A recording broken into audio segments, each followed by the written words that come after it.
치매인 줄 알았던 시어머니가 아들 내외의 집을 팔아 사돈의 병원비를 대주려던 계획을 알게 된다면 어떻게 될까요? 아들은 침묵하고 며느리는 온갖 가머니설로 서명을 강요했습니다.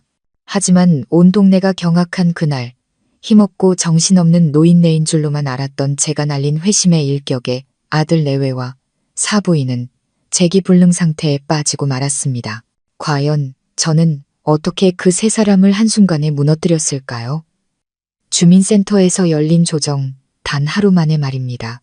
어머니, 여기 도장 좀 찍어주세요. 장모님 돌아가시게 할 순 없잖아요. 아들 지훈이가 작은 목소리로 하지만 단호하게 말했습니다. 저는 부엌에서 만들다만 빈대떡 반죽이 묻은 손으로 식탁 옆에 서 있었습니다. 고개를 드니 며느리 서연이가 팔짱을 낀 채 마치 이 집의 주인이라도 되는 양거만한 표정으로 저를 내려다보고 있었습니다. 지훈이는 제 얼굴에 A사 용지 뭉치를 들이밀며 빠르게 책장을 넘겼습니다. 이거 부동산 양도 계약서예요. 어머니께서 도장 한 번만 찍으시면 바로 끝나요.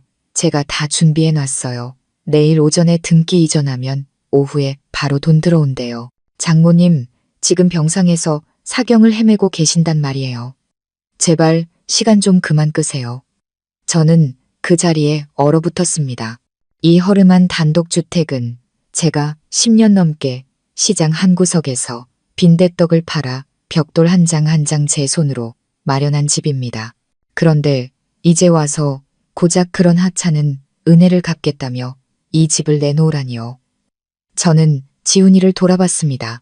초등학교, 중학교 시절 뼛속까지 시린 겨울 아침에도 제가 매일 7km를 자전거로 태워다 주던 아들이었습니다.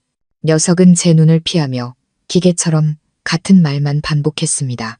어머니, 저희 결혼할 때부터 처가에서 옷가지 하나까지 다 챙겨주셨어요. 이제 장모님이 아프신데 급전이 필요해요. 이 집 그냥 비워두는 것보다 낫잖아요. 며느리 서연이가 곧바로 끼어들었습니다. 게다가 어머니 혼자 사시면서 매달 저희한테 보험료 내달라고 손 벌리시잖아요. 이기적으로 굴지 마시고 그냥 저희가 처가에 진 빚 갚는 셈치고 빌려주세요. 뭐 큰일 나는 것도 아니잖아요. 저는 더듬거리며 말했습니다. 내가 언제 너희한테 돈 달라고 한 적 있니? 난 매달 나오는 연금으로 빠듯하게 살고 있단다. 연금이요? 어머니, 그 30만 원이 연금이에요. 요즘 떡볶이 값도 그거보단 비싸겠네요. 그걸로 어떻게 사세요? 저는 얼굴이 화끈거렸습니다. 분해서가 아니라 창피해서였습니다. 제 아들과 결혼하게 해달라고 고개 숙이던 아이가 이제는 제가 큰 짐이라도 되는 양 저를 몰아세울 줄은 꿈에도 몰랐습니다. 어머니, 이제 와서 그런 말씀하셔도 소용없어요. 절차는 이미 다 끝났고 도장만 찍으면 모든 게 해결돼요. 어머니가 도장을 안 찍으시면 저희 장모님 병원비 감당 못해요. 그러다 무슨 일 생기면 어머니가 책임지실 거예요. 저는 의자에 주저앉았습니다. 마음이 온통 엉킨 실타래 같았습니다. 서연이는 팔짱을 낀 채 지훈이를 돌아보며 쏘아붙였습니다. 오빠가 똑바로 말해. 오빠 장모님 목숨이 달린 일이야. 사람 하나 살리는 도장 찍는 게 그렇게 어려워? 어머니는 심장도 없으셔. 지훈이는 제게로 고개를 돌렸고 눈에는 눈물이 그렁그렁했습니다. 어머니, 제발요. 제가 이렇게 빌게요. 도장만 찍어주세요. 처가에서 저한테 모든 걸 다 해줬어요. 어머니는 그냥 집에 가만히 계시기만 했잖아요. 저희가 매달 생활비 보내드릴 테니 아무 걱정 마세요. 서연이가 비웃으며 덧붙였습니다. 매달 50만 원씩 용돈으로 드릴게요. 지내실 곳은 요양원이든 월세방이든 어머니가 원하시는 대로 정하세요. 옆집 할머니도 월세방 사시던데 뭐 문제 될 거 있나요? 저는 자리에서 일어나 앞치마에 조용히 손을 닦고는 찬장을 열어 아껴두었던 녹차 차시프를 꺼냈습니다. 그리고는 찬물을 따라 두 아이 앞으로 밀어주며 말했습니다. 이 차다 마시고 돌아가거라. 난 시장 박 사장님한테 보낼 빈대떡 부쳐야 한다. 서연이가 손으로 책상을 내리쳤습니다. 지금 도망치시려는 거예요? 다른 얘기로 화제 돌리면 넘어갈 줄 아세요? 도장 안 찍으시면 저한테 원망 마세요. 저는 고개를 들어 녀석을 쳐다봤습니다.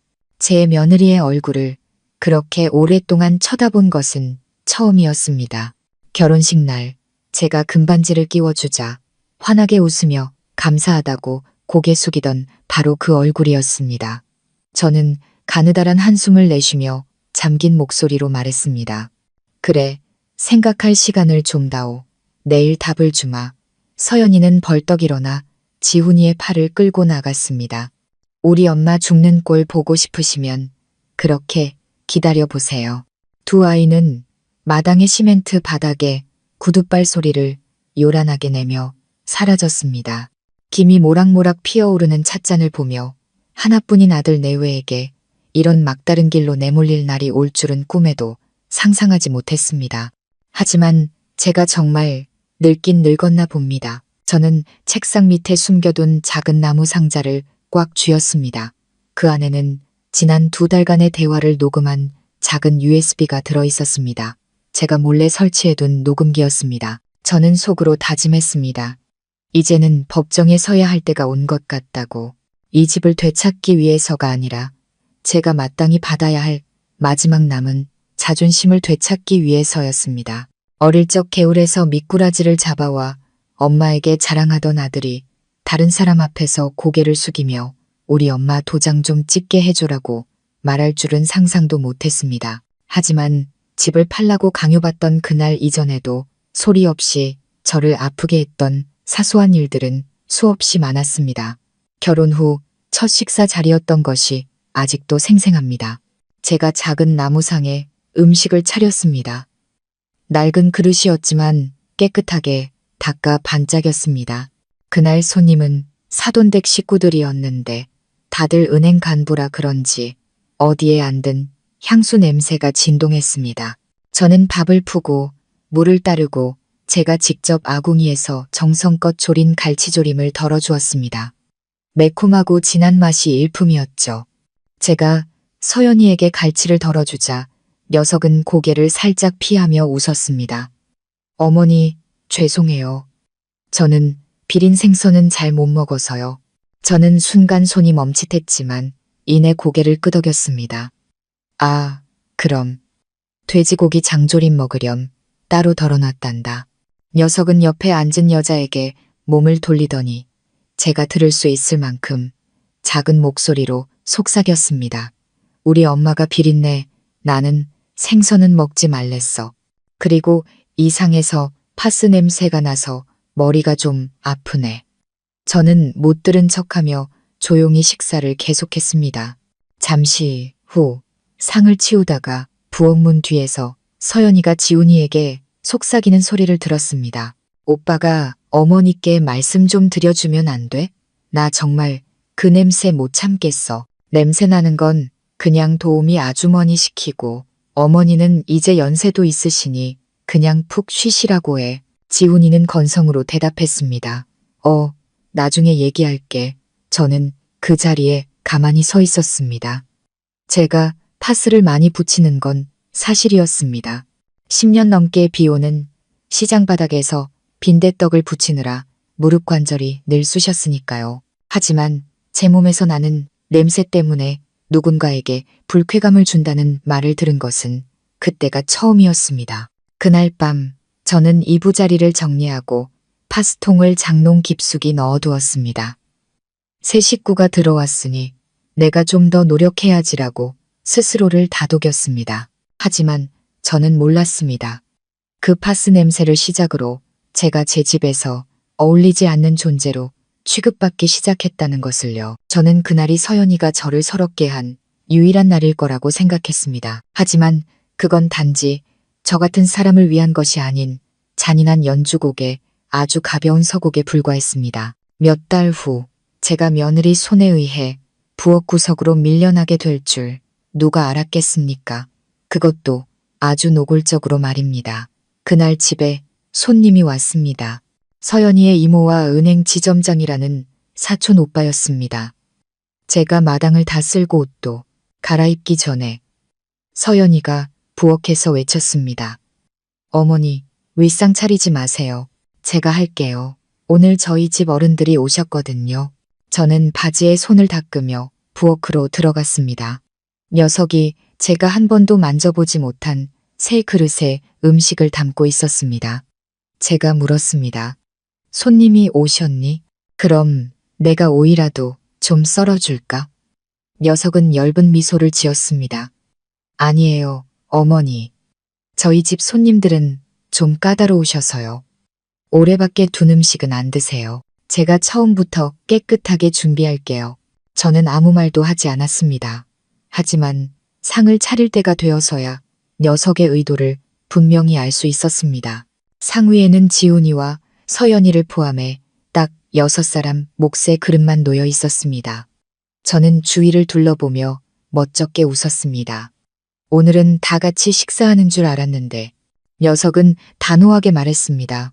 네, 저희 집은 다 같이 식사하는 경우가 드물어요. 그리고 다들 낯가림이 심해서요. 이 집의 기름 냄새도 좀 나고 하니 어머니는 부엌에서 편하게 드세요.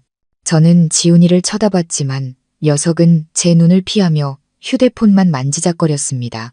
제가 다시 물었습니다. 그럼 내 밥상은 어디 있니? 서연이는 바로 대답하지 않았습니다. 국그릇을 들고 안으로 들어가며 말했습니다. 어머니 밥상은 부엌에 차려놨어요. 아직 따뜻하니까 어서 드세요. 어머니 몫은 따로 챙겨뒀어요. 저는 제 집 거실 한가운데서 마치 못 박힌 듯 서 있었습니다. 이 집은 제가 한 푼 두 푼 빌려가며 수리하고 바닥 타일을 깔고 나무 문을 새로 단 곳입니다. 그런데 이제 와서 제가 다른 사람 눈에 깨끗하지 못하다는 이유로 부엌 구석에서 밥을 먹어야 하다니요. 저는 뒤돌아 부엌으로 향했습니다. 창가에 위태롭게 놓인 낡은 플라스틱 상위에는 식은 밥 한 공기와 생선 반 토막, 그리고 차갑게 식은 국 한 그릇이 놓여 있었습니다. 저는 자리에 앉아 돌아가신 어머니께서 생전에 하셨던 말씀을 떠올렸습니다.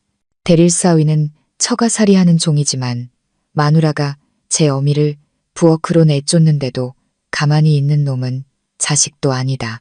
그날 밤 저는 툇마루에 앉아 머리를 말리며 마당을 비추는 달빛을 바라보았습니다. 내가 낳아 열병으로 죽을 뻔한 걸 밤새 간호하며 키웠는데 이제 아들은 윗상에서 밥을 먹고 어미는 부엌에서 찬밥을 먹는구나. 저는 이 집에서 누군가 저를 쫓아내려 한다는 것을 깨닫기 시작했습니다. 그건 단순히 밥상에서만이 아니라 가족이라는 울타리에서였습니다. 저는 누구에게도 폐를 끼치지 않으면 미움받지 않을 거라고 생각했습니다. 하지만 어떤 사람들에게는 내가 숨쉬고 있다는 사실만으로도 충분히 거슬리는 일이라는 걸 그때 깨달았습니다. 그 주의 날씨가 갑자기 추워졌고 저는 밤마다 기침을 하며 목이 따가웠습니다. 위가 약해 함부로 약을 먹을 수 없어 참고 또 참았습니다. 그러다 사흘째 되던 날 밤 너무 지쳐 물을 마시러 일어서다 현기증이나 쓰러질 뻔했습니다. 저는 벽을 짚고 차가운 타일 바닥에 주저앉았습니다. 손을 뻗어 휴대폰을 들고 떨리는 손으로 지훈이에게 전화를 걸었습니다. 3번의 신호음 끝에 들려온 것은 서연이의 목소리였습니다. 제 잠긴 목소리를 듣고 녀석이 물었습니다. 여보세요. 누구세요? 저는 애써 평정을 유지하며 말했습니다. 나다. 몸이 너무 안 좋아서 머리도 아프고 기침도 나고 혹시 오는 길에 약 좀 사다 줄 수 있겠니? 수화기 너머는 몇 초간 조용하더니 서연이가 한숨을 쉬며 말했습니다. 어머니, 그냥 감기잖아요. 동네 의원이 바로 길모퉁이에 있는데 거기 가서 약 타오세요. 저희 지금 바빠요. 제가 무슨 말을 더 하기도 전에 서연이가 말을 이었습니다. 그리고 솔직히 말씀드려서 죄송한데 어머니께서 자꾸 아프시면 저희가 계속 신경 써야 하잖아요. 그럼 일에 집중할 수가 없어요. 저희 엄마도 혼자서 병원 잘 다니시는데 어머니도 하실 수 있잖아요. 저는 억지로 웃었지만 눈물은 이미 뺨을 타고 흐르고 있었습니다. 저는 나지막이 말했습니다. 그저 약만 좀 사다 달라는 것이었다. 돈은 내가 다시 줄 테니 너희에게 공짜로 달라는 게 아니었어. 녀석이 웃으며 목소리를 높였습니다. 어머나, 오해하셨네요. 제가 언제 돈 달라고 하셨다고 했나요? 하지만 그런 병은 누구나 한 번쯤 겪는 거잖아요. 별일 아니에요. 따뜻한 물 마시고 일찍 주무시면 나아질 거예요. 저는 고개를 끄덕이며 눈물을 닦았습니다. 그래, 알겠다. 녀석은 마지막으로 쐐기를 박았습니다. 어머니, 몸 관리 잘하세요. 그리고 정말 급한 일 생기면 이웃에 도움 청하시고요. 저희 일하는 중에 자꾸 전화하지 마세요. 오빠 힘들어요. 저는 지훈이가 처가에 있다는 것을 알았지만 녀석은 늘 그랬듯 아내에게 전화를 넘겼습니다. 아마 제 목소리를 듣기 두려웠을 겁니다. 전화가 끊기고 저는 한참을 앉아 있다가 의자를 짚고 일어나 문으로 향했습니다. 밤이 깊어지자 이슬이 내려 머리카락을 적셨습니다. 저는 비옷을 걸치고 골목 끝 약국으로 자전거를 타고 갔습니다. 페달을 밟을 때마다 삐걱거리는 소리가 제 가슴을 후벼 파는 것 같았습니다. 안면이 있던 약사님이 저를 보고 혀를 찼습니다. 이렇게 추운 날에 웬일이세요? 자식들한테 사오라고 하시지. 저는 힘없이 웃으며 말했습니다. 애들이 바빠서요. 시어머니 챙겨줄 사람이 어디 있겠어요. 그날 밤 저는 얇은 이불 밑에서 몸을 웅크리고 누웠습니다. 추워서가 아니라 엄마이면서도 엄마 대접을 구걸해야 하는 심정을 처음으로 느꼈기 때문이었습니다. 저는 제가 집에서 그저 그림자 같은 존재라고 생각했습니다.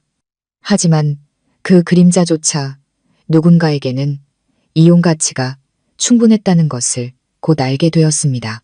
그날 정오 햇볕이 따가웠습니다. 제가 빨래를 널고 있는데 지훈이에게서 전화가 왔습니다.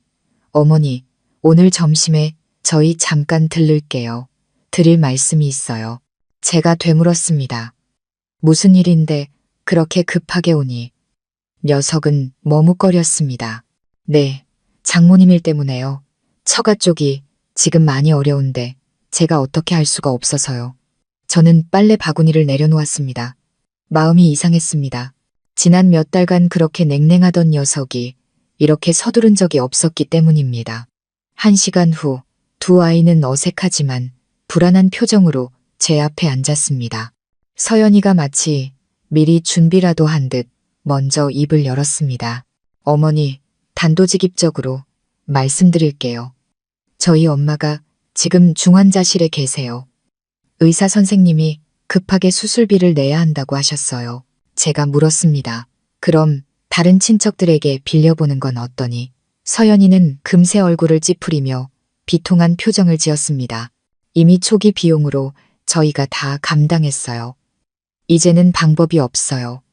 저희 명의로는 담보가 없어서 은행 대출도 안 된대요. 녀석은 서류 뭉치를 꺼내 책상 위에 펼쳤습니다. 아는 분한테 부탁해서 계약서는 미리 준비했어요. 어머니께서 이 집문서 잠시 빌려주시고 도장만 찍어주시면 돼요. 집을 파는 것도 아니고 명의를 넘기는 것도 아니에요.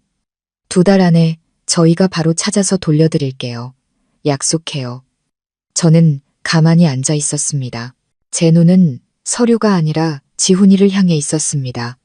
녀석은 마치 부정행위를 하다 걸린 학생처럼 안절부절 못했습니다. 어머니, 말씀드리기 어렵지만 저희 정말 급해요. 장모님께서 예전에 그러셨어요. 돈으로 사위를 잡는 것만큼 확실한 건 없다고요. 지금 제가 양쪽에서 너무 힘드네요, 어머니. 제가 단도직입적으로 물었습니다. 너는 아직도 내가 내 엄마라고 생각하니? 지훈이는 고개를 숙였습니다. 저는 서연이에게로 고개를 돌려 천천히 말했습니다. 솔직히 말해보렴.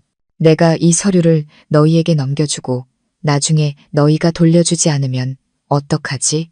서연이는 화를 내지도 당황하지도 않고 웃었습니다. 어머나, 어머니, 저희가 어머니를 속일 거라고 생각하세요? 저희는 그냥 대출 심사 일정 맞추려고 은행에 서류만 제출하는 거예요.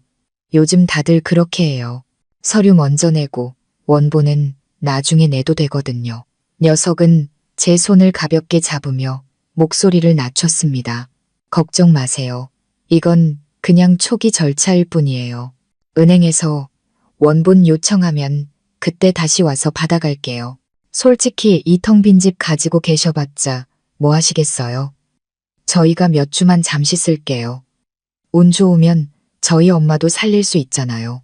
그럼 저희 가족 모두가 어머니께 감사할 거예요. 누가 어머니 것을 공짜로 뺏으려는 게 아니에요. 저는 녀석이 제 손 위에 올려놓은 마치 물에 뜬 해초처럼 부드럽고 미끈한 손을 내려다보았습니다. 저는 대답 대신 고개만 한번 끄덕이고는 안방으로 들어갔습니다. 서랍 속에서 저는 컬러로 복사된 공증은 받지 않았지만 빳빳하게 코팅된 집문서 사본을 꺼냈습니다. 바로 이 순간을 위해 며칠 전부터 준비해둔 것이었습니다. 저는 밖으로 나와 녀석에게 그 종이를 건넸습니다. 그래, 나도 이제 살 날이 얼마 남지 않았으니 너희가 옳다고 생각하는 대로 하려무나. 서연이는 그것을 받아들고 대충 훑어보더니 기쁨을 감추지 못했습니다. 이것만 있으면 접수할 수 있어요. 어머니, 이제 푹 쉬세요. 이건 그냥 서류 심사용으로 내는 거라 아무 문제 없을 거예요. 은행에서 원본 달라고 하면 그때 다시 올게요. 녀석은 서류를 가방에 쑤셔 넣으며 덧붙였습니다. 월말 대출 마감에 맞추려면 내일 바로 가야 해요. 하루만 늦어도 기회를 놓치거든요. 문이 닫히고 저는 녀석이 앉아있던 자리를 몇 초간 더 바라보았습니다. 녀석들이 가져간 종이는 대출 심사를 위한 서류라고 했지만 저는 녀석들의 머릿속에서는 이 집을 날로 먹으려는 첫 단계라는 것을 알고 있었습니다. 하지만 오히려 잘 됐습니다. 덕분에 녀석들의 마음속에 더 이상 저를 위한 자리는 없다는 것을 확실히 알게 되었으니까요. 그날 오후 저는 나무 상자를 열고 차통 밑에 숨겨두었던 작은 녹음기를 꺼냈습니다. 그리고 방금 전에 대화가 담긴 최신 녹음 파일을 저장했습니다. 더 이상 슬프지 않았습니다. 제 심장은 마치 오랫동안 수리하지 않아 저절로 금이 가기 시작한 낡은 벽과 같았습니다. 그리고 그때 저는 녀석들의 눈에 제가 더 이상 어머니가 아니라는 것을 깨달았습니다. 저는 단지 아직 사용가치가 남아있는 부동산 소유주일 뿐이었습니다. 어떤 약속은 상대를 믿게 만든 후 배신하기 위해 존재하고 어떤 병은 상대를 속여 스스로 칼자루를 쥐어주게 만들기 위한 일시적인 위장에 불과했습니다. 제가 집문서 사본을 넘겨준 지 일주일 후 서연이가 다시 찾아왔습니다. 이번에는 혼자였습니다. 녀석은 마당에 들어서자마자 지친 듯 의자에 털썩 주저앉아 마치 등에서 돌덩이를 내려놓듯 가방을 책상 위로 던졌습니다. 어머니, 서류 접수 끝났어요. 은행에 서류 다 보냈고 내일이면 대출 나올 거예요. 저는 더 묻지 않고 가볍게 고개를 끄덕였습니다. 녀석은 물을 한 모금 마시고는 입맛을 다셨습니다. 어제 저희 엄마한테 전화 안 하셨어요? 건강해지셔서 오늘 아침에 퇴원하셨는데 저는 몸을 돌려 녀석을 똑바로 쳐다보며 물었습니다. 그런데 왜 의사는 위독해서 당장 수술해야 한다고 했니? 서연이는 어깨를 으쓱하며 마치 시장 잡담하듯 아무렇지 않게 말했습니다. 아, 저희 엄마 그냥 가벼운 위염이었어요. 의사가 약 처방해줘서 그거 먹고 나았어요. 근데 연세가 많으셔서 그런지 항상 호들갑을 떠셔서 다들 곧 돌아가실 것처럼 생각해요. 저도 몰랐다니까요. 저는 컵 손잡이를 꽉 쥐었지만 아무 말도 하지 않았습니다. 심장이 한 박자 느리게 뛰는 것 같았습니다. 녀석은 저를 힐끗 보더니 조금의 죄책감도 없는 눈으로 말했습니다. 어머니도 아시잖아요. 늙으면 무서운 게 뭐 있겠어요. 아무도 관심 안 가져주는 거 말고는요. 저희 엄마가 그러셨어요. 좀 과장해야 사람들이 챙겨준다고. 안 그러면 살아도 사는 게 아니라고요. 저는 마른 침을 삼키며 천천히 물었습니다. 그렇다면 너희가 나한테 전화해서 사부인이 위독하다고 입원했다고 한 날 일부러 이를 부풀린 거였니? 서연이는 가볍게 웃으며 말했습니다. 어머니, 그렇게 심각하게 말씀하지 마세요. 그냥 상황을 좀 빌려서 돈을 마련하려던 것뿐이에요. 아무도 죽지 않았잖아요. 어머니는 건강하시고 집도 그대로 있고 돈도 잃지 않으셨잖아요. 저는 상황을 빌렸다. 아무도 죽지 않았다는 말을 한 글자 한 글자 곱씹었습니다. 저는 녀석을 똑바로 쳐다보며 말했습니다. 만약 그날 내가 진짜 집문서를 주고 도장까지 찍었다면 이 집은 지금쯤 누구 명의로 넘어갔을지 생각해 본 적 있니? 서연이는 손톱을 만지작거리며 나지막이 웃었습니다. 어머니, 무슨 생각을 그렇게 하세요? 누가 어머니를 속일 수 있겠어요? 그래도 제가 어머니 며느리인데 그 정도까지 하겠어요. 저는 대답하지 않고 녀석이 물을 마시고 일어나 기지개를 켜는 것을 지켜보았습니다. 걱정 마세요. 저희가 어머니 몫은 다 생각해뒀어요. 나중에 이 집 팔게 되면 어머니 노후 자금으로 좀 챙겨드릴게요. 이렇게 큰 집에서 외롭게 혼자 사시는 것보다 그게 더 낫지 않겠어요, 어머니? 녀석이 돌아간 후 저는 찻잔을 치우고 책상을 닦았습니다. 그리고 조용히 제 사상 아래 서랍을 열었습니다. 그 안에는 오랜 친구가 예전에 쥐어준 변호사, 명함이 꽂힌 낡은 수첩이 있었습니다. 저는 한참 동안 전화번호를 바라보다가 휴대폰을 들고 한자 한자 천천히 눌렀습니다. 더 이상 화나지도 마음이 아프지도 않았습니다. 단지 저 자신에게 최소한의 보호를 해줘야 한다는 생각만 들었습니다. 저는 법을 배운 적은 없지만 한 가지는 분명히 배웠습니다. 억압받는 사람이 목소리를 내지 않으면 아무도 그가 아프다는 사실을 알지 못한다는 것을요. 저는 마당 앞 도리자에 앉아 있었습니다. 햇볕을 가리기 위해 삿갓을 눌렀었지만 사실은 허공을 응시하는 제 눈빛을 감추기 위해서였습니다. 그날 오후 저는 한때 같이 빈대떡을 팔던 오랜 친구 영희에게 전화를 걸었습니다. 지금은 저보다 먼저 은퇴했죠. 바로 그 친구가 제게 점지만 유능한 변호사라며 명함을 쥐어주었습니다. 저는 떨리는 손으로 번호를 눌렀고 몇 번의 신호음 끝에 전화가 연결되었습니다. 네, 여보세요. 아, 제가 땅 문제로 여쭤볼 게 있어서요. 집문서가 하나 있는데 제가 이런 건 잘 몰라서요. 젊은 남자의 목소리는 차분하고 친절했습니다. 걱정 마세요, 어르신. 처음부터 차근차근 말씀해 주시면 저희가 안내해 드릴게요. 저는 잠시 침묵하다가 이야기를 시작했습니다. 울지도 머뭇거리지도 않고 파스 냄새 나는 할망구라고 불렸던 일부터 부엌에서 찬밥을 먹어야 했던 일까지, 그리고 어느 날 갑자기 서연이가 찾아와 친정어머니가 위독하다며 눈물을 흘렸던 일까지 모두 털어놓았습니다. 그리고 집문서 원본을 달라는 요구를 거절하자 녀석들이 은행 마감 시한에 맞춰야 한다며 집문서 사본과 임시 대출 계약서에 급히 서명해달라고 조르던 일까지 전부 말했습니다. 수학이 저편은 조용했습니다. 변호사는 제 말을 끊지 않고 끝까지 들어주었습니다. 제 이야기가 끝나자 그가 차분하게 말했습니다. 어르신께서 사본을 주셨다고 하셨죠. 그래요. 원본은 주지 않고 서류 준비용으로 복사본만 줬어요. 그렇다면 법적 효력은 없습니다. 사본으로는 은행 담보 대출을 받을 수도 없고 명예 이전이나 저당 설정도 불가능합니다.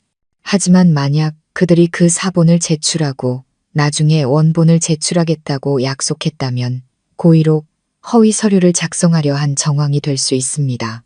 저는 주먹을 더욱 꽉 쥐었습니다. 그 말은 녀석들이 대출 자리를 맡아두려고 거짓말을 할 수도 있다는 건가요? 네, 맞습니다. 만약 그들이 고의로 허위 서류를 작성하여 제3자를 속이고 재산을 편취하려 했다면 이는 사기 또는 신용남용의 징후가 될 수 있습니다.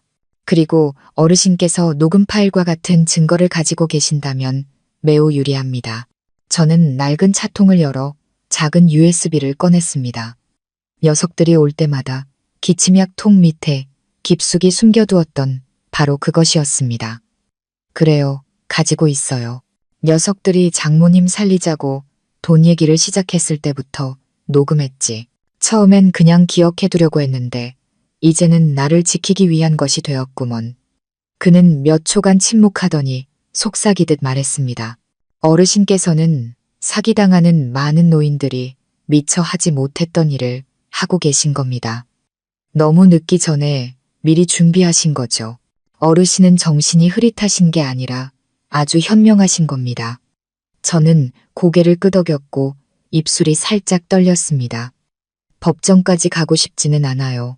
다만 녀석들이 나를 이 집에서 쫓아내려고 한다면 조상님들 앞에서 고개 들 수 있을 만큼의 명분은 남기고 싶을 뿐이에요. 그렇다면 가지고 계신 모든 녹음 파일과 집문서 그리고 사본까지 전부 가지고 오세요. 저희가 부당한 거래를 막기 위한 조치 요청서를 작성해 드리겠습니다. 그리고 필요하다면 주민센터에 통보하여 양측을 불러 사실, 관계를 명확히 하도록 요청할 수도 있습니다. 저는 가방끈을 꽉 쥐었습니다. 주소를 알려주세요. 저 혼자 갈 수 있습니다. 이번만큼은 제 스스로 일어서야 했습니다. 녀석들을 이기기 위해서가 아니라 제 자신에게 지지 않기 위해서였습니다. 그날 저는 긴 소매 옷으로 갈아입고 택시를 타고 변호사 사무실로 향했습니다. 아무도 몰랐고 저 또한 누구에게도 말하지 않았습니다. 그 집에는 이제 제 이야기를 들어줄 사람이 아무도 없었기 때문입니다. 하지만 바로 그 이유 때문에 저는 더 이상 잃을 것도 없었습니다. 저는 지난번이 강요의 끝이라고 생각했습니다. 하지만 양보해도 굴복하지 않는 사람을 보면 인간은 더 뻔뻔해질 수 있다는 것을 몰랐습니다. 그날 저녁 바람 한 점 없는 고요한 집은 마치 폭풍전야 같았습니다. 지훈이와 서연이가 예고 없이 찾아왔습니다. 제가 흰죽을 데우고 있는데 마당에서부터 또각거리는 구두 소리가 들려왔습니다. 서연이가 먼저 들어섰습니다. 겨드랑이에 가방을 낀 채 짙은 붉은색 립스틱을 바르고 아직 물기가 마르지 않은 시멘트 바닥을 하이힐로 거침없이 밟았습니다. 지훈이는 그림자처럼 조용히 뒤를 따랐습니다. 서연이는 가방을 책상에 내려놓고 서류 뭉치를 꺼냈습니다. 어머니, 이번에는 빙빙 돌려 말하지 않을게요. 은행에서 원본이 필요하대요. 지난번에 드린 사본은 효력이 없다고 하네요. 제가 손을 닦으며 대답하기도 전에 서연이는 제 앞으로 서류를 밀며 말을 이었습니다. 여기 도장만 찍으시고 집문서 주시면 나머지는 제가 다 알아서 할게요. 제가 나지막이 물었습니다. 도장을 찍으면 돈은 어떻게 되는 거니? 서연이가 웃으며 말했습니다. 전과 똑같아요. 저희는 할부로 갚을 거고 어머니는 계속 여기서 사시면 돼요. 서류도 어머니 명의 그대로고요. 말씀드렸잖아요. 제가 며느리진 암인가요? 뭘 그렇게 걱정하세요? 저는 지훈이를 쳐다봤습니다. 녀석은 고개를 숙인 채 옷자락만 만지작거리고 있었습니다. 어머니, 저희 좀 도와주세요. 저희 부부도 정말 지쳤어요. 저는 조용히 의자에 앉았습니다. 서연이는 팔짱을 끼고 눈썹을 치켜떴습니다. 제가 저희 엄마 모시고 와서 한 말씀 드리게 할까요? 엄마가 분명히 말씀하셨어요. 집을 지킬 수 있을 때 지켜야지. 잃고 나면 신뢰까지 다 잃는 거라고요. 그 말이 끝나기가 무섭게 가방 속에서 전화벨이 울렸습니다. 서연이는 액정을 힐끗 보더니 밖으로 나가지도 않고 전화를 받았습니다. 마치 제가 투명 인간이라도 되는 양 스피커폰 소리가 집안에 울려 퍼졌습니다. 네, 서연 씨. 서류가 지금 보류 중이에요. 은행에서 집문서 원본이 필요하다고 해서요. 사본은 승인이 안 나요. 명의자분께 추가 서명도 받아서 금요일 전까지 제출해 주셔야 대출 실행이 가능합니다. 저는 등골이 서늘해지는 것을 느끼며 한 글자 한 글자 똑똑히 들었습니다. 지훈이가 서연이의 옷소매를 살짝 잡아당기며 속삭였습니다. 전화 꺼. 어머니 듣잖아. 하지만 서연이는 아랑곳하지 않았습니다. 녀석은 열게 웃으며 말했습니다. 어머니가 뭘 아시겠어. 들어도 무슨 말인지 이해도 못하실 텐데. 그리고는 휴대폰을 귀에 대고 구석으로 갔지만 녀석의 작은 목소리는 여전히 들렸습니다. 네, 자리 좀 맡아주세요. 저희 시어머니가 연세가 많으셔서 도장 찍는데 시간이 좀 걸리는데 제가 지금 계속 재촉하고 있어요. 내일 확실하게 원본 가져갈게요. 저는 아무 말도 아무 반응도 하지 않고 그저 낡은 나무 책상을 바라보며 앉아 있었습니다. 마음이 무겁게 가라앉았습니다. 그 사본은 결국 길을 닦기 위한 미끼였고 녀석들은 무슨 수를 써서라도 원본을 손에 넣을 작정이었습니다. 서연이가 아무 일 없었다는 듯 다시 부드러운 표정으로 돌아왔습니다. 어머니, 어서 도장 좀 찍어주세요. 저쪽에서 너무 급하게 재촉하네요. 그냥 종이 한 장일 뿐인데 왜 그렇게 쥐고 계세요? 저는 한숨을 내쉬었습니다. 눈앞이 흐릿해졌습니다. 이 시멘트 마당은 내 아들이 걸음마를 배우다 무릎이 다 까져 엉엉 울던 곳이었다. 내가 옷자락을 찢어 상처를 감싸주었지. 이제 마당은 그대로인데 내 아들은 돌아오지 않는구나. 서연이는 어깨를 으쓱했습니다.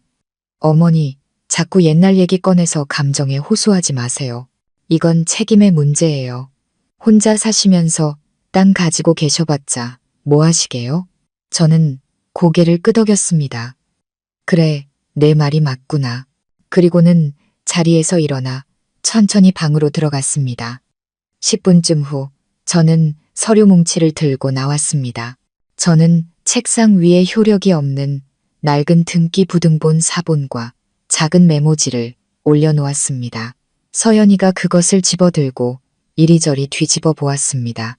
이게 뭐예요? 제가 대답했습니다. 이게 지금 내가 너희에게 줄 수 있는 전부다. 만약 진짜 원본이 필요하다면 나도 다시 생각해 볼 시간이 필요하구나. 지훈이가 떨리는 목소리로 작게 말했습니다. 어머니, 저희 지금 정말 힘들어요. 지금 도장 찍어주시면 우리 가족 모두를 살리는 거예요. 저는 똑바로 쳐다보며 말했습니다. 누구를 살려? 사부인은 그냥 위험이었다면서. 이미 퇴원했는데 누굴 또 살린다는 말이니? 서연이가 목소리를 높였습니다. 지금 무슨 말씀을 하고 싶으신 거예요? 저는 여전히 부드럽게 말했습니다. 아무 말도 하고 싶지 않다. 나는 그저 내 것을 지킬 뿐이다. 너희는 너희 마음이나 제대로 지키거라. 그날 오후 녀석들은 인사도 뒤도 돌아보지 않고 떠났습니다. 저는 녀석들이 들고 있던 미리 인쇄해둔 사본을 다시 서랍 속에 집어넣었습니다. 서랍 깊숙한 곳에서는 녹음기가 여전히 깜빡이며 모든 대화를 선명하고 냉정하며 지독하게 뻔뻔한 그 목소리까지 고스란히 기록하고 있었습니다. 어떤 여자는 소리를 지르지 않고도 상대를 숨막히게 만듭니다. 제 사부인이 바로 그런 사람이었습니다. 다음 날 오후 서연이의 어머니인 최 여사가 예고도 없이 거리낌 없이 저희 집에 찾아왔습니다. 그녀는 보라색 꽃무늬 원피스를 입고 가죽 가방을 든 채 마치 제 집인 양 마당으로 들어섰습니다. 제가 툇마루를 쓸다가 그녀를 보고 엷은 미소를 지었습니다. 안사부인, 어서 오세요. 아, 박사부인, 오늘 시간이 나서 잠깐 들렀어요. 애들한테 들은 이 집 문제로 좀 힘들어 하신다기에 얘기나 좀 나눠볼까 하고요. 저는 고개를 끄덕이며 의자를 가리켰습니다. 그녀는 가방을 책상에 내려놓고 주위를 훑어보았습니다. 집이 참 고풍스럽네요.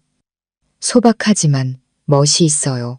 근데 솔직히 말씀드리면 사부인 혼자 이렇게 지내시면 외로우실 텐데 못하러 이 집을 붙들고 고생하세요. 저는 차를 따르며 나지막이 말했습니다. 수십 년을 여기서 살아서 이젠 익숙합니다. 최 여사는 찻잔을 받으며 가볍게 웃었습니다. 익숙한 건 익숙한 거고 연세가 드시면 무슨 일이 생길지 누가 알겠어요. 애들도 걱정이 많더라고요. 애들 생각해서라도요. 어머니께서 빨리 도장만 찍어주시면 저희가 이렇게 고생하지 않아도 될 텐데 하고 말하는 걸 들으니 제가 다 안쓰럽더라고요. 저는 제 손이 차를 따르는 모습을 묵묵히 지켜보았습니다. 그녀는 마치 이웃집 이야기하듯 담담하게 말을 이었습니다. 제가 솔직히 말씀드릴게요. 집은 그냥 수단일 뿐이에요. 사람 사는데 중요한 건 마음이죠. 자식을 사랑하신다면 장기적으로 생각하셔야 해요. 이 집 애들 이름으로 해줘도 뭐 없어지는 거 아니잖아요. 우리 이제 늙었잖아요. 사부인. 저는 천천히 찻잔을 내려놓았습니다. 사부인 말씀이 맞아요. 집은 수단이죠. 하지만 아무도 기댈 곳 없을 때 몸을 의지할 수 있는 마지막 버팀목이기도 합니다. 최 여사는 웃었지만 목소리를 살짝 낮추었습니다. 사부인, 제가 정말 솔직히 말해서 붙들고 있어봤자 얼마나 가겠어요? 만약 내일이라도 무슨 일 생겨서 유언도 못 남기시면 이 집이 누구 손에 들어갈지 누가 알겠어요? 그럴 바에야 지훈이한테 물려주셔서 효도도 받고 손주들도 보게 하는 게 낫지 않겠어요? 어떤 할머니가 자기 손주가 번듯한 집에서 살길 바라지 않겠어요? 저는 고개를 기울여 그녀를 바라보았습니다. 제 손주요.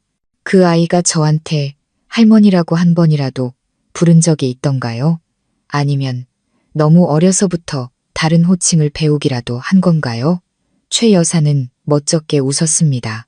에이, 그건 사소한 문제잖아요. 키우다 보면 저절로 부르게 될 거예요. 저는 천천히 말했습니다.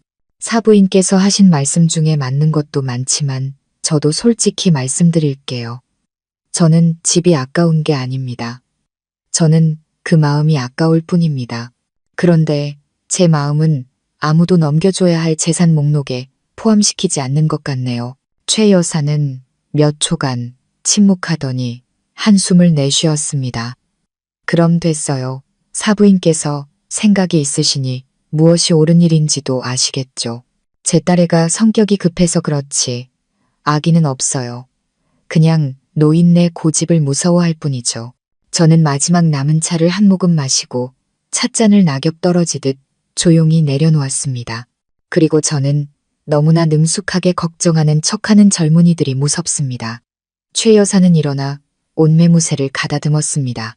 그럼 이만 실례하겠습니다. 부디 다시 생각해 보시길 바랍니다. 나중에 무슨 일이 생기더라도 남들 웃음거리가 되는 사이가 아니라 사돈으로 남고 싶으니까요. 그녀가 떠난 후 저는 찻잔을 치우고 설거지를 하고 행주를 널었습니다. 바람이 마당을 스쳐 지나가며 아직 마시지 않은 찻잔에서 녹차 향기가 은은하게 피어올랐습니다. 반격을 하려면 한 발 물러서야 하고 판을 뒤집으려면 적절한 순간에 쓰러질 줄 알아야 합니다. 저는 더 자주 눕기 시작했습니다. 약해서가 아니라 녀석들 앞에서 약해 보일 필요가 있었기 때문입니다. 다음 날 아침 저는 조용히 전기밥솥 코드를 뽑고 알루미늄 주전자에 물을 끓였습니다. 죽에는 생강 몇 조각을 넣어 향을 냈고 일부러 심하게 기침을 하며 정말 아픈 척했습니다. 오후에는 지훈이에게 전화를 걸었지만 받지 않았습니다.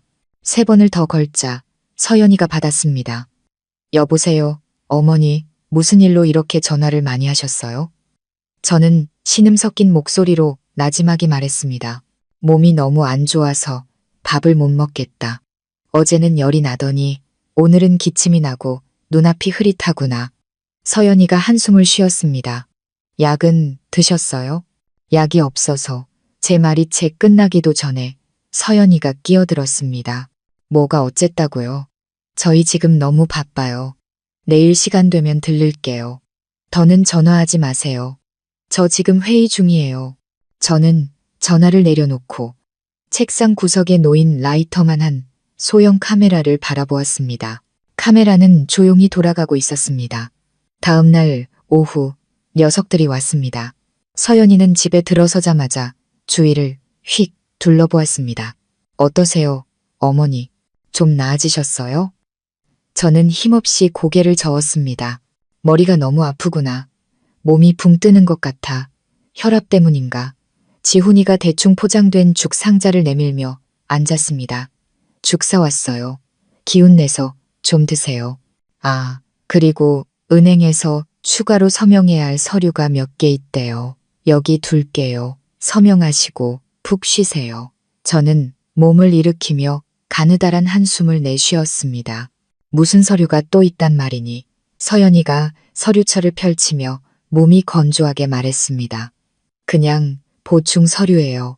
저희가 5년 동안 이 집을 담보로 사용하는 것에 어머니께서 동의하신다는 확인이 필요하대요.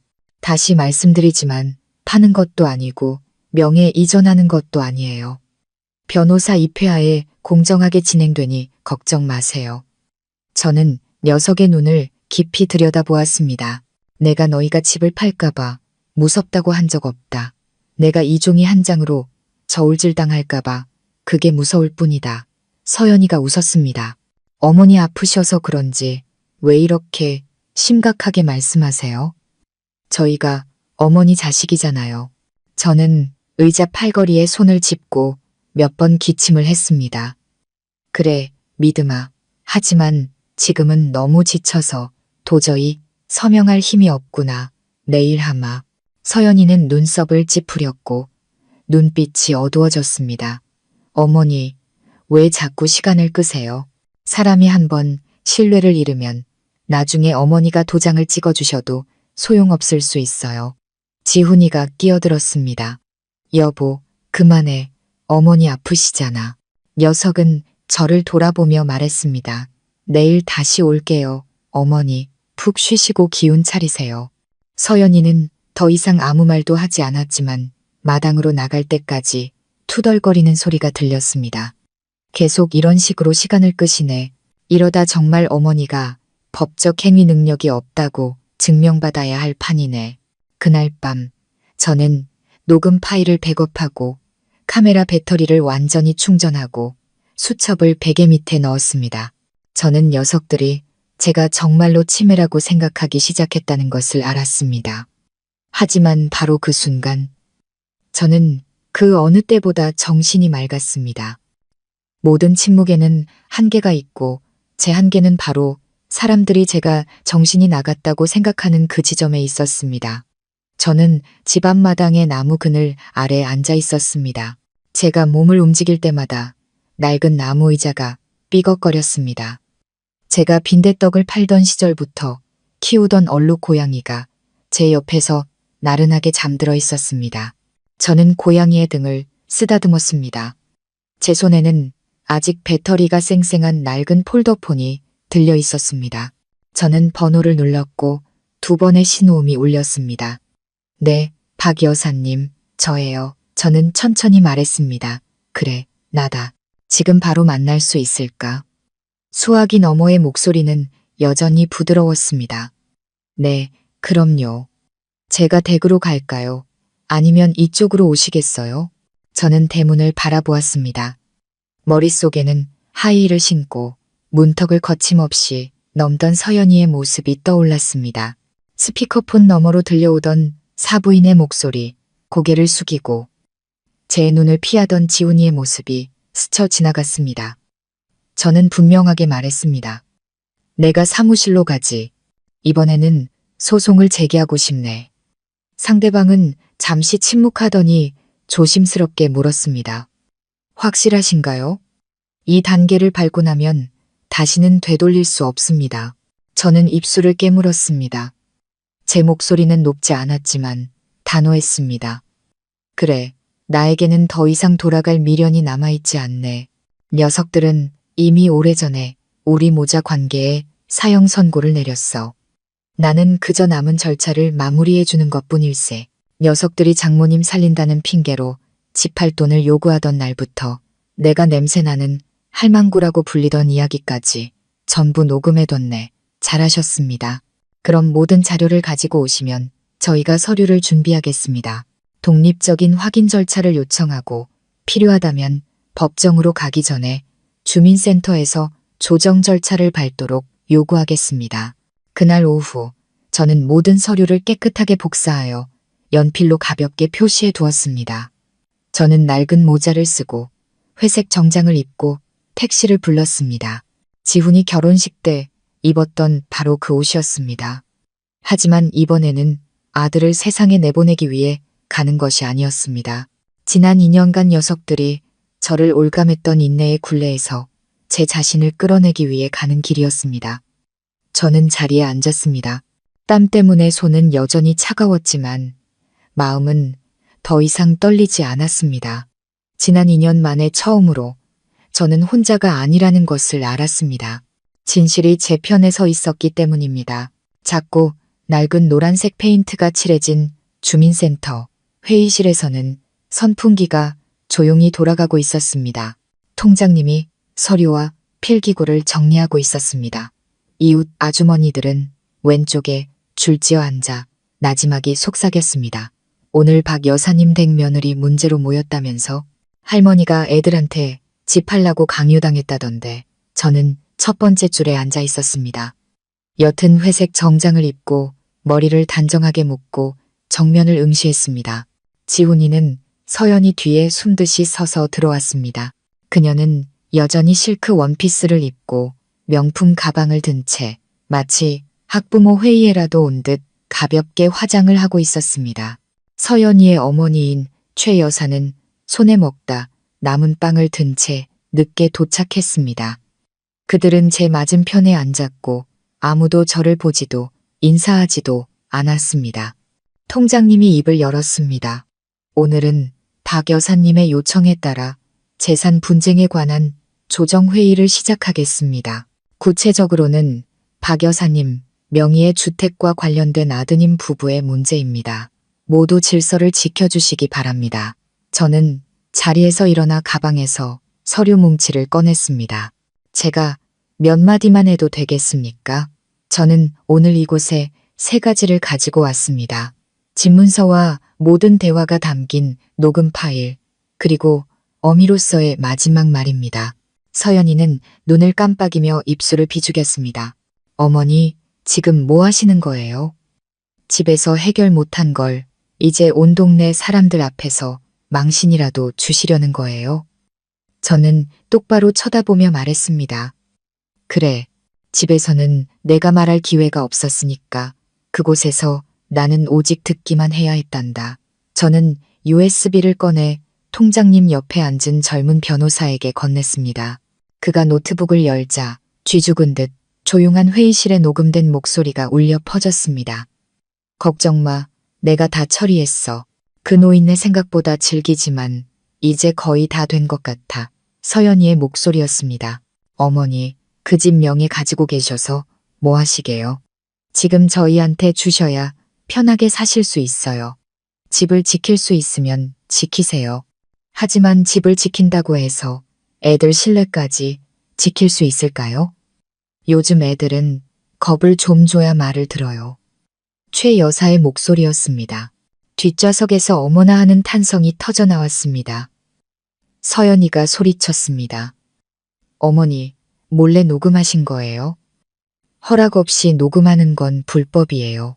변호사가 침착하게 일어섰습니다. 실례지만 자신의 집에서 녹음하는 것은 불법이 아닙니다. 타인의 사생활을 침해하지 않는 한 법에 저촉되지 않습니다. 그리고 이 경우 녹음은 재산을 보호하기 위한 것이며 유포나 명예훼손 목적이 아니므로 증거로 채택될 수 있습니다. 그는 통장님을 향해 돌아섰습니다. 게다가 녹음 내용은 재산을 편취하기 위한 강요 및 신용남용의 정황을 명백히 보여줍니다. 이는 가족 윤리를 위반할 뿐만 아니라 박 여사님께서 소송을 원하신다면 법적 문제로도 비화될 수 있습니다. 저는 여전히 고개를 숙이지 않고 서 있었습니다. 저는 자식에게 무엇 하나 아까워한 적이 없습니다. 하지만 거짓된 달콤한 말 몇 마디를 되찾기 위해 제 신뢰와 명예를 맞바꿀 생각은 없습니다. 저는 한 사람 한 사람을 쳐다보았습니다. 제 며느리는 저를 질긴 노인네라고 불렀습니다. 제 아들은 다른 여자 옆에 서서 제게 집을 팔아달라고 애원했습니다. 그 아이의 어머니는 자기 딸에게 노인을 속이는 법을 가르치고도 아무 일 없다는 듯 저 자리에 앉아 있습니다. 회의실은 침묵에 잠겼습니다. 저는 그들의 눈을 똑바로 쳐다보았습니다. 그 눈빛 속에는 더 이상 가족이 없었습니다. 저는 아들을 잃을까, 까다로운 시어머니라는 말을 들을까 두려웠습니다. 하지만 오늘 저는 만약 제가 입을 열지 않는다면 양심 없이 살아도 괜찮다고 믿는 사람들을 그대로 내버려 두게 될까봐 두려웠습니다. 회의실은 쥐죽은 듯 조용했습니다. 서연이는 여전히 등을 꼿꼿이 세우고 앉아 있었지만 손은 가방 모서리를 꽉 쥐고 있었습니다. 저는 한 걸음 앞으로 나아가 여전히 차분한 목소리로 말했습니다. 먼저 최 사부인께 말씀드리겠습니다. 여기 계신 분들 중 가장 어른이시니 같은 어머니로서 혼자 사는 늙은 어미의 심정을 이해하실 거라 생각했습니다. 하지만 사부인께서는 그 마음을 이용하셨더군요. 최 여사는 비웃으며 반박했습니다. 저는 그저 제 자식을 위해 멀리 내다봤을 뿐이에요. 혼자 사시면서 집 가지고 계셔봤자 뭐 하시게요. 제 딸이 안다라는 것도 당연하죠. 저는 고개를 끄덕였습니다. 네, 따님에게 남의 재산에 안다라는 법을 가르치셨군요. 참 대단하십니다. 다만 그 아이에게 설 자리를 마련해 준 사람에게 고개 숙여 감사하는 법은 가르치지 않으신 게 아쉽네요. 저는 서연이에게로 고개를 돌렸습니다. 너는 내 앞에 서서 웃으며 말했지. 어머니, 저를 친딸처럼 생각해 주세요. 라고. 그런데 2년 만에 너는 내가 집을 지키는 것이 이기적이라고 말했다. 너는 나를 질긴 노인네라고 불렀고 내 남편에게 명의를 순조롭게 이전할 방법을 가르쳤다. 서연이가 반박했습니다. 저는 분명히 빌리는 거라고 말씀드렸어요. 어머니 것을 뺏을 생각은 없었어요. 저는 변호사 앞에 놓인 서류 뭉치를 손가락으로 가리켰습니다. 이것은 녀석들이 은행에 제출한 계약서다. 내가 주인으로 있는 이 집 이름이 버젓이 적혀 있지. 나는 허락한 적도 도장을 찍은 적도 없는데 감히 담보물로 제출했더구나. 저는 지훈이를 쳐다보았습니다. 녀석은 아까부터 계속 고개를 푹 숙이고 있었습니다. 저는 꾸짖거나 목소리를 높이지 않고 그저 옛날 이야기를 하듯 말했습니다. 집 앞 시멘트 마당 기억나니? 어릴 때 네가 넘어져서 무릎이 다 까졌을 때 내가 낡은 옷을 찢어 상처를 감싸주고 너를 안고 들어왔지. 그날 비가 왔는데 나는 양동이를 내 머리 위에 씌워주고 나는 흠뻑 젖었단다. 저는 잠시 말을 멈추고 잠긴 목소리로 천천히 말을 이었습니다. 그때 너는 커서 엄마를 잘 모시겠다고 했지. 지금 너는 어떻게 모시고 있니? 내 어미가 밥상에서, 제사상에서, 그리고 수십 년 살아온 집에서 쫓겨나는 것을 보면서도 너는 단 한마디도 하지 않았다. 지훈이가 떨리는 손으로 코를 훌쩍이며 작게 말했습니다. 죄송해요, 어머니. 일이 이렇게 될 줄은 몰랐어요. 저는 고개를 끄덕이며 부드럽게 말했습니다. 몰랐던 거니? 아니면 외면했던 거니? 너는 나를 욕하지도 때리지도 않았다. 하지만 너는 다른 사람이 너의 어미를 걸림돌로 여기도록 내버려 뒀다. 저는 녀석의 눈을 똑바로 쳐다보았습니다. 나는 집도 돈도 필요 없다. 나는 단지 내 아들에게 어미를 생각하는 마음이 조금이라도 남아있는지 알고 싶을 뿐이다. 녀석은 대답하지 않고 고개를 더 깊이 숙인 채 입술을 굳게 다물었습니다. 회의실은 얼어붙었습니다. 저는 주위를 둘러보았습니다. 아무도 입을 열지 않았고 아무도 저를 똑바로 쳐다보지 못했습니다. 작은 회의실 전체가 숨막히는 침묵에 휩싸였습니다. 치매인 줄 알았던 늙은 할머니가 자신을 아프게 했던 말들을 한마디 한마디 모두 기억하고 있을 줄은 아무도 몰랐기 때문입니다. 회의실은 조용했고 저는 몸을 숙여 천 가방에서 붉은 도장이 선명하게 찍힌 푸른색 서류철을 꺼냈습니다.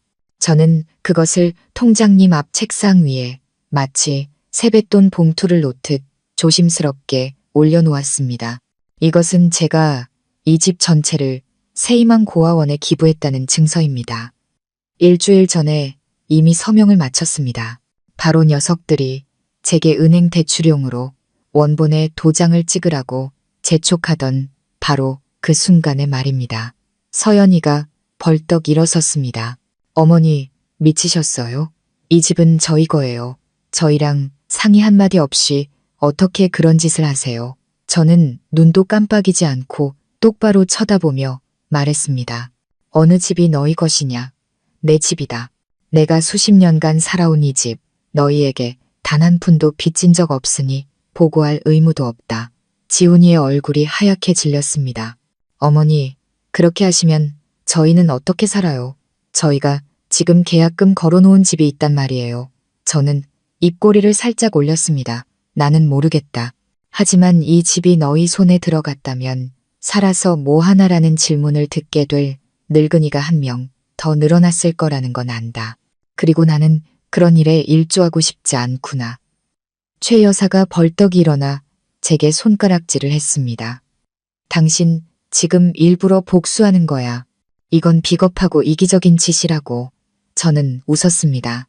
그렇다면 수십 년간 자식에게 양보하며 살아온 인생에서 처음으로 이기적이 되어보는 셈이군요.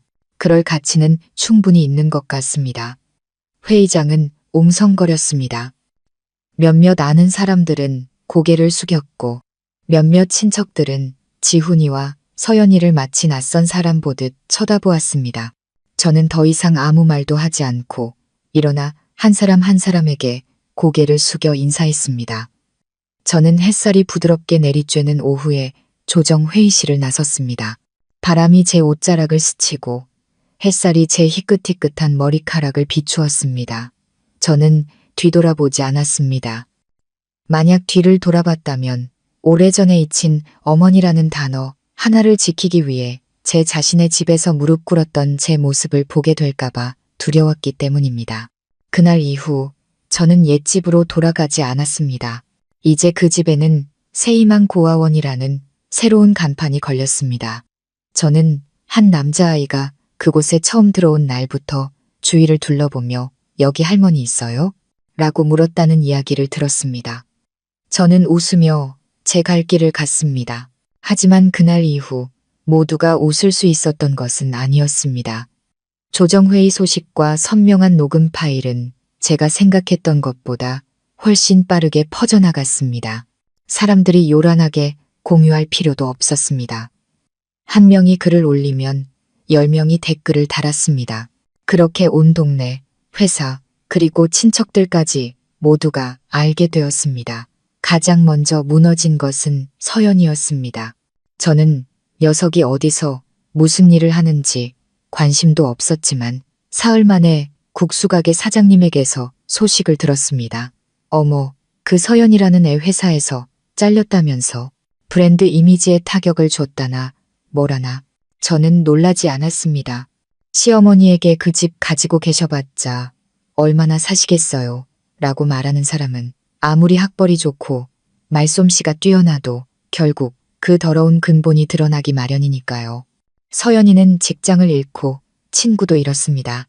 예전에 함께 어울려 먹고 마시던 친구들은 이제 그녀를 피했습니다. 자녀 과외를 맡겼던 학부모도 그만두었습니다. 시어머니의 재산을 노골적으로 빼앗는 법을 가르칠 수 있는 사람 곁에 자기 자식을 두고 싶어 하는 부모는 없었으니까요. 다음은 지훈이 차례였습니다. 저는 녀석이 악하지는 않다는 것을 압니다. 하지만 제 어미가 부엌으로 내쫓기는 것을 보고도 침묵하는 아들이라면 굳이 사악하지 않아도 불효자라고 부를 수 있습니다. 녀석은 해고당하지는 않았지만 회사에서 더 이상 고개를 들고 다닐 수 없었습니다. 사람들은 녀석을 나무라지 않았습니다. 그저 의미심장한 눈빛, 자리를 피하는 행동, 그리고 무심한 척 던지는 말들로 충분했습니다. 야, 저놈 마누라가 우리 집까지 노리면 어떡하냐. 저놈 엄마처럼 우리도 집 뺏기는 거 아니야. 한 친척에게 듣기로는 집안 어른들이 지훈이를 가문에서 내쳤고 제사에도 부르지 않았다고 합니다. 집안의 어린아이들은 녀석을 집문서 없는 대릴사위라고 불렀습니다. 저는 웃지 않았지만 마음은 한결 가벼워졌습니다. 그리고 서연이의 어머니 최 여사는 그녀가 가장 소중히 여겼던 체면을 잃었습니다. 그녀는 울지도 따지지도 않았지만 동네 부녀회장 자리에서 물러나라는 통보를 받았을 때 모든 것을 깨달았을 겁니다. 연말 모임에 오라는 친척들의 연락이 끊겼을 때 그녀는 알았을 겁니다. 저는 시장에서 우연히 그 소식을 들었습니다. 최 여사는 이제 길에서 누구도 마주치지 못하고 예전에는 도덕을 설파했지만 이제는 그 도덕의 무대 자체가 무너져 버렸다고 합니다. 저는 통쾌하지 않았습니다. 하지만 정의는 굳이 법정에서 오지 않아도 된다는 것을, 진실이 비달해 충분히 오래 서 있기만 하면 된다는 것을 깨달았습니다. 저는 이제 고아원 근처에 살며 매일 아침마당을 쓸고 물을 끓이고 아이들을 위해 간식을 만듭니다. 아이들은 가난하고 부모는 없지만 감사할 줄 알고 사과할 줄 알며 낯선 저를 할머니라고 부를 줄 압니다. 저는 이제 자식은 없지만 진정한 의미의 엄마가 되었습니다. 언젠가 누군가 제게 물었습니다. 이 모든 일이 있고 나서 원망스럽지 않으세요? 저는 고개를 저었습니다. 원망하지 않아. 다만 아쉬울 뿐이다. 내가 아직 엄마이고 싶었을 때 그 아이들은 나를 그저 서류위의 이름으로 부르기로 선택했으니 말이다. 사랑하는 가족 이야기, 구독자 여러분, 누군가 나를 어머니라고 부른다고 해서 그 사람이 진정으로 나를 어머니로 여기는 것은 아닙니다. 어떤 어머니들은 희생이 본능이라고 생각하며 평생을 인내하며 살아오셨습니다. 하지만 어느 순간 그들은 자식을 사랑하는 것이 자식이 자신의 자존감마저 빼앗아가도록 내버려두는 것과 동의어가 아니라는 것을 깨닫게 됩니다.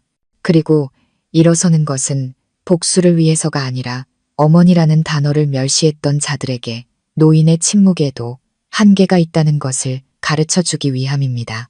할 수 있을 때 사랑을 표현하세요. 언젠가 당신이 등 돌린 그 어머니는 당신에게 돌아올 집 한 채를 마련해 주기 위해 기꺼이 자신의 인생 전부를 바쳤던 사람이기 때문입니다. 오늘 이야기가 여러분의 마음에 와 닿았다면 댓글로 여러분의 생각을 공유해 주세요. 혹시 가까운 사람에게 외면당하는 누군가를 본 적이 있으신가요? 좋아요와 공유 버튼을 눌러 이 이야기를 소중한 사람들에게 전해주시고 구독을 눌러 매주 감동적이고 진솔한 이야기들을 놓치지 마세요. 이제 시청자분께서 보내주신 사연을 읽어드리는 시간입니다. 안녕하세요. 저는 올해 34살 3남매 중 막내딸입니다. 결혼한 지는 6년 되었고 아이가 둘 있습니다. 제가 이 편지를 쓰는 이유는 폭력을 당하거나 끔찍한 대우를 받아서가 아닙니다. 단지 제가 더 이상 이 집의 자식이 아닌 것 같아서입니다. 제가 결혼한 후로 저희 엄마는 제가 예전에 엄마를 졸졸 따라다니던 그 딸이었다는 사실을 잊으신 것 같습니다. 모든 관심과 사랑은 큰오빠에게로만 향합니다. 오빠는 가까이 살지도 않고 엄마를 돕지도 않는데도 말입니다. 제가 돈을 보태 집을 수리해드리고 아프실 때 병원에도 모시고 갔습니다. 하지만 친척들 모임이 있을 때면 엄마는 항상 오빠에게만 먼저 연락하시고 저는 가장 나중에 알게 됩니다. 한 번은 엄마가 이모에게 딸은 출가 외인이야. 시집 갔으니 시댁일에나 신경 써야지라고 말씀하시는 것을 들었습니다. 너무 서운했지만 차마 말씀드릴 수는 없었습니다. 남편은 그냥 신경 쓰지 말라고 하지만 저는 단지 한 가지 질문을 하고 싶습니다. 딸은 결혼하면 더 이상 친정의 자식이 아닌 건가요? 사연 보내주신 동생분, 편지를 읽고 한참을 가만히 있었습니다. 어떻게 답해야 할지 몰라서가 아니라 너무나 익숙한 이야기였기 때문입니다. 시집 가면 그 집 귀신이 되어야지 같은 말들 많이 들어보셨을 거예요. 가볍게 들릴지 모르지만 듣는 사람 가슴에는 비수처럼 꽂히죠. 솔직히 말해서 우리 같은 자식들은 결혼해서 아이 낳고 정신없이 살아도 마음 한구석에는 여전히 엄마의 관심을 기다리는 어린아이가 있잖아요. 엄마가 밥은 먹었니? 하고 물어봐 주시고 얼굴 좀 보자고 전화해 주시고 집안 소식을 들려주시는 것만으로도 내가 여전히 자식이라는 걸 느끼기에 충분하죠. 그래서 동생분이 느끼는 그 소외감, 저도 충분히 이해합니다. 원망이나 분노가 아니라 그저 내가 길을 잃은 것 같은 막막함이겠죠. 하지만 어머니를 너무 원망하지는 마세요. 만약 우리가 여전히 어머니를 사랑하고 걱정한다면 그냥 계속 그렇게 하세요. 어머니가 나를 기억해 주길 바라서가 아니라 나중에 후회하지 않기 위해서요. 저는 착한 사람이 영원히 손해만 본다고 생각하지 않습니다. 어쩌면 어머니는 표현하지 않으실 뿐 마음속으로는 다 알고 계실지도 몰라요. 언젠가 어머니가 힘이 없고 눈이 침침해지실 때 어머니가 가장 애타게 찾을 사람은 바로 출가회인이라 불리던 동생분일 겁니다. 마음 따뜻하게 간직하세요. 그리고 마음에 쌓인 슬픔이 있다면 언제든 이곳에 편지를 보내주세요. 동생분처럼 말 못할 사연을 가진 분들이 아주 많답니다. 오늘 밤 마지막 순간까지 함께 해주신 시청자 여러분, 감사합니다. 모두 편안한 밤 되시길 바랍니다. 안녕히 계세요.